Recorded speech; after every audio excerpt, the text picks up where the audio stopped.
Hello guys, today we're going to be working on this GE side-by-side refrigerator. The complaint is that it's not cooling properly. The model number is on the display. Welcome to DIY Repair Now.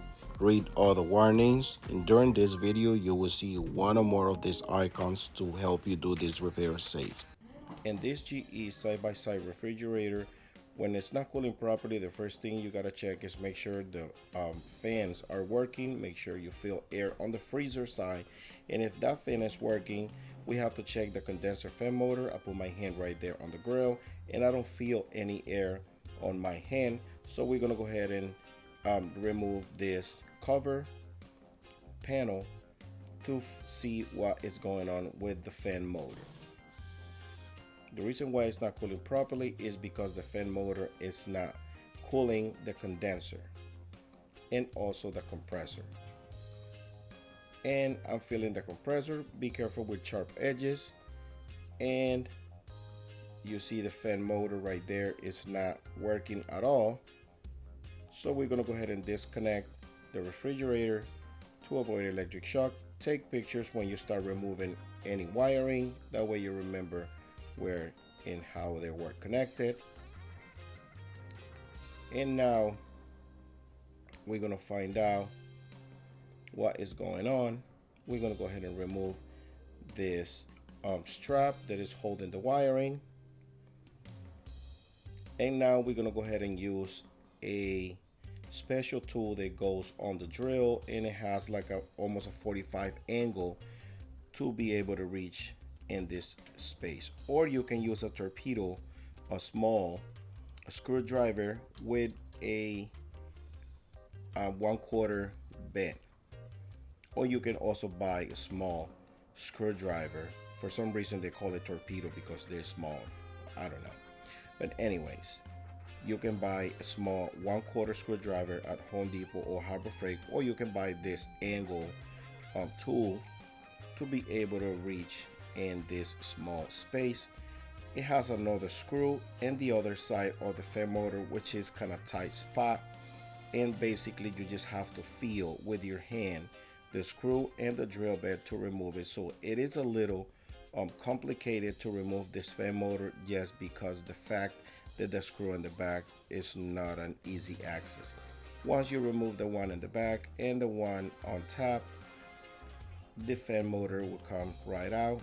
I cut this ground wire, but this is how it goes, and I'm gonna go ahead and give you an example in how it will look in the back. This is how it will look with the ground wire. This is where the ground wire goes. As you see, I'm just giving you as example how it goes in the back. That way you put the green wire and the screw before you put everything back together. This ground wire is important for you to hook it up in anywhere on the refrigerator cabinet, because if the fan has a shortage, it will trip the breaker. That's a safety. It will be a link in the description of this video for this part. This is the new fan motor that we're going to be installing, and this is how it looks. It looks identical to the other one. And now we're going to go ahead and switch the supports from the old fan to the new one. These supports got toasted. They are hard, but they supposed to be soft rubber supports, but because it's been overheating for days, they got toasted, they got hard, and I removed this one with no issues, but you will see what happened later on in this video. When I removed this one, it completely cracked. And as you see, and I'm gonna make a temporary solution for the new fan, but I'm gonna have to come back and install those supports on this new fan motor, because those supports are very essential to be working properly in this fan motor, because it will avoid extra vibration or any noise. So as you see right there, I don't have this piece in the truck. You might don't have to replace these rubber pieces, because this only gets hard like that when it's been working like this for days. and you might don't have that issue. In fact, I have a couple more videos um, replacing the same part in a different model, but it's, you know, same GE model, and never had to replace these rubbers. I always switched them with no issues. But in this case, who knows how long this refrigerator has been working without a fan motor, so everything got overheated. So this is what I'm doing right now. I'm just putting electrical tape around it to keep the pieces in place and put it back on the fan motor. But again, I am coming back to put the new rubber support for this fan motor. Now, once I was doing the one on the front, the one in the back cracked too, because like I said, they got very soft. And when I mean soft, that it can crack easily. But as you can see, I put it together with some electrical tape and I make it work, at least temporary.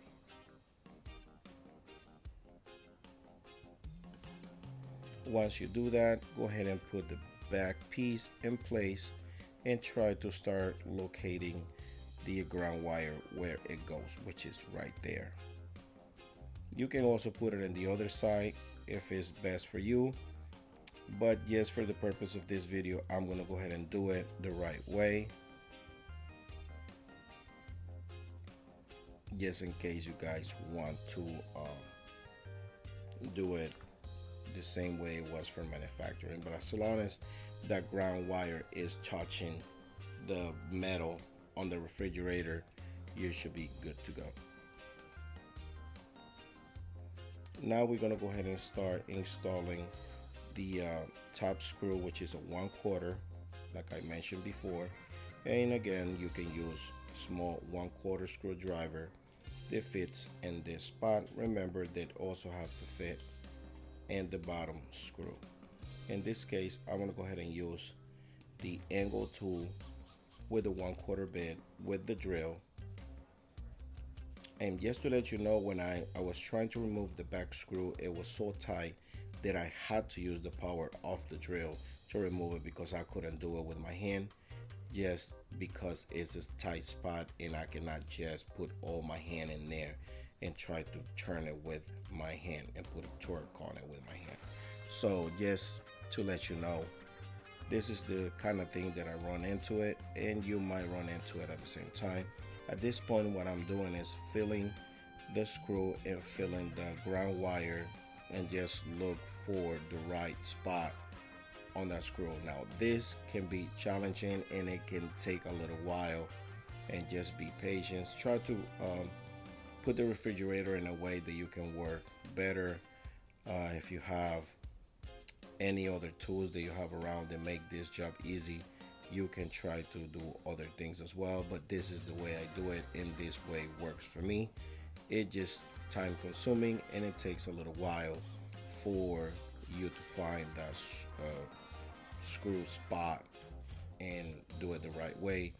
And if you put it crooked, like in this case, 90% of the time that screw is going to go crooked, because the metal will move, and that's when you have to feel that the screw, if the screw went all the way in, and use more torque on the drill to make it go all the way in. Even if it's crooked, it will look for its position and it will be okay.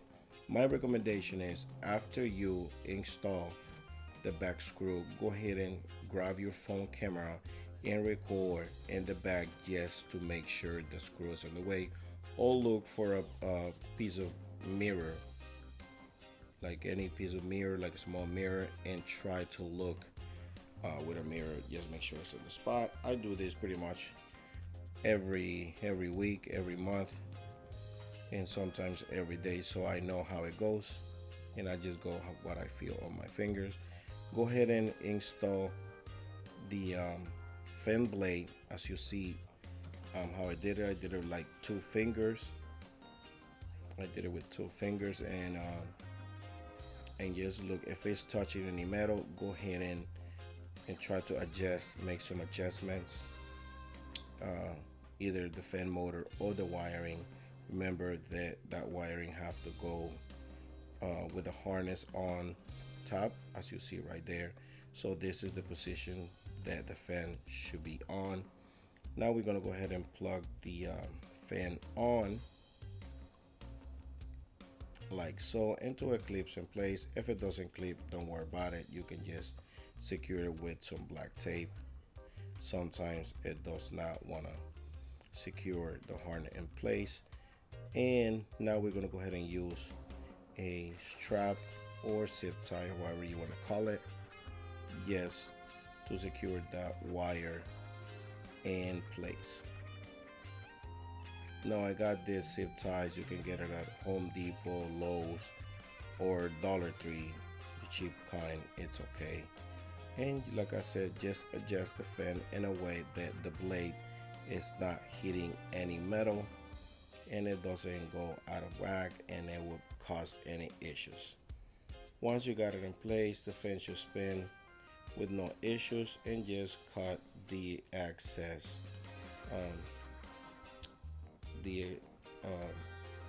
left off the strap.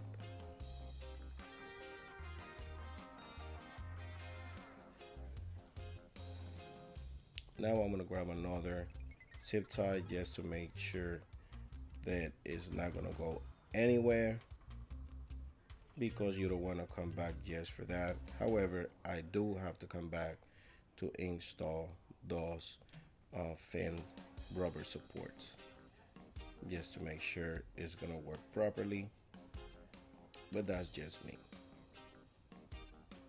I decided to leave that part of the video where the rubber's cracked because it should be a small chance that you might run in that situation, and at least I can give you a temporary solution for it.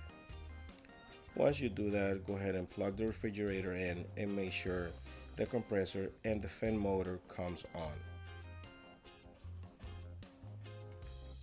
Sometimes it will come on right away, sometimes it will take a little while, and sometimes it will go to a defrost mode.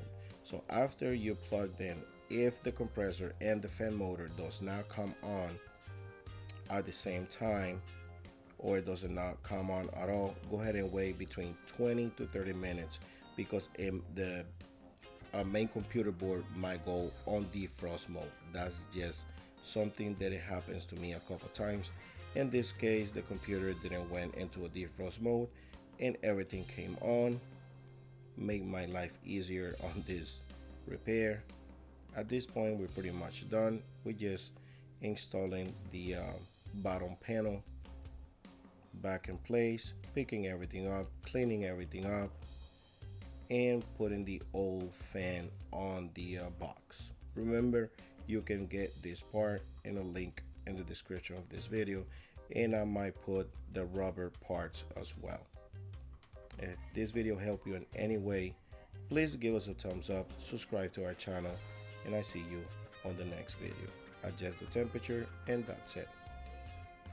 Thanks for watching.